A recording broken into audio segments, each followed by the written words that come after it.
안녕하세요.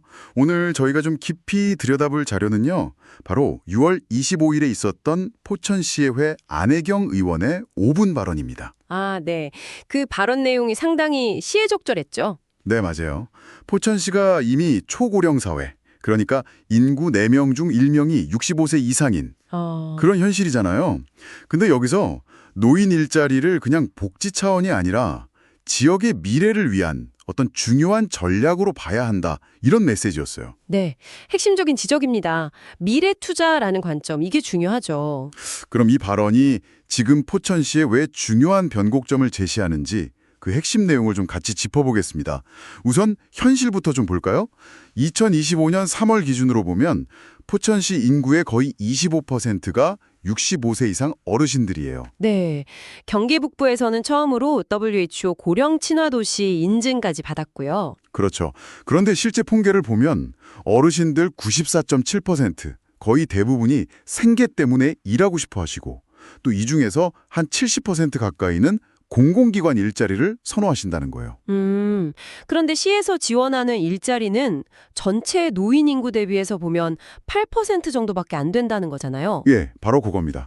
이 숫자들 사이에 상당한 간극이 있는 거죠. 이걸 어떻게 봐야 할까요? 네, 이 수치들이 보여주는 게 단순히 예산이 부족하다 이런 문제만은 아닌 것 같습니다. 노인 일자리를 더 이상 어떤 시혜적인 복지 이런 관점으로만 접근해서는 안 된다는 아주 명확한 신호죠. 아, 관점의 전환이 필요하다. 그렇죠? 고령층의 경험이나 역량을 사회자원으로 활용하는 그런 좀 전략적인 접근이 필요한 시점이라는 겁니다.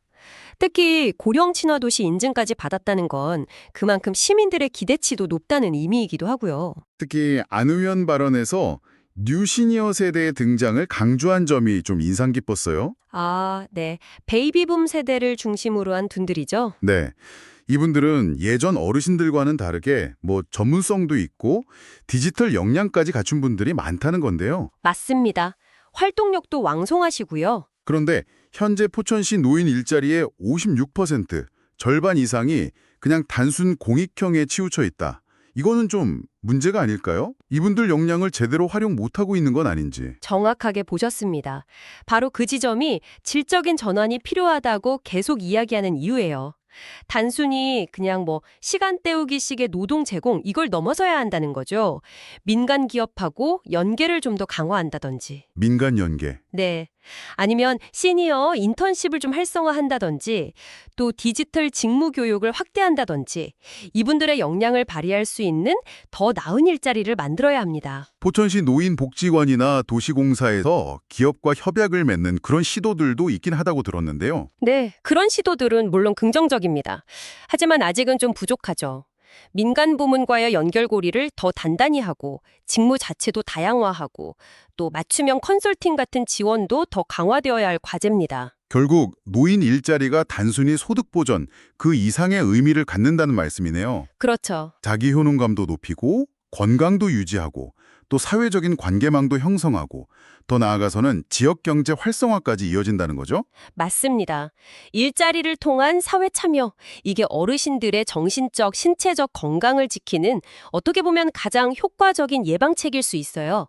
또 지역 공동체의 활력을 불어넣는 핵심 동력이기도 하고요. 네. 그래서 안 의원이 제안했던 것처럼 네 가지 축, 그러니까 대세대별, 역량별 맞춤형 일자리 설계, 민간 참여 유도할 인센티브 제공, 디지털 역량 강화하고 신산업분야 진출 지원, 그리고 사회적 기업이나 시니어 인턴십 같은 다양한 고용 모델 도입, 이 네 가지를 동시에 좀 유기적으로 추진하는 게 중요합니다. 듣고 보니 우리는 언젠가 모두 노인이 된다. 안혜경 의원의 이 말이 참 깊은 울림을 주네요. 네, 그렇죠.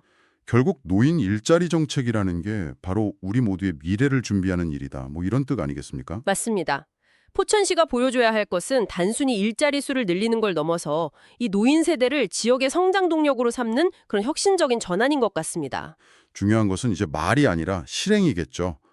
포천시가 그 시민 참여라는 강점을 잘 살려서 이 제안들을 어떻게 구체적인 성과로 만들어낼 것인가. 이게 관건입니다.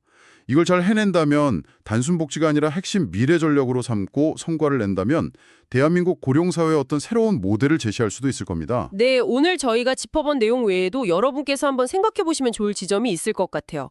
포천시에는 300개가 넘는 경로당이 있고 또 만여 개의 기업체라는 자원이 있거든요.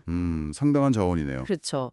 여러분이라면 이런 지역 자원들을 어떻게 잘 연결해서 전문성과 활력을 갖춘 유시니어 분들이 지역사회에 더 잘 기여할 수 있는 그런 새롭고 좀 창의적인 일자리를 만들어낼 수 있을지 한번 상상해 보시면 어떨까 싶습니다. 다음 시간에 더 흥미로운 내용으로 찾아뵙겠습니다.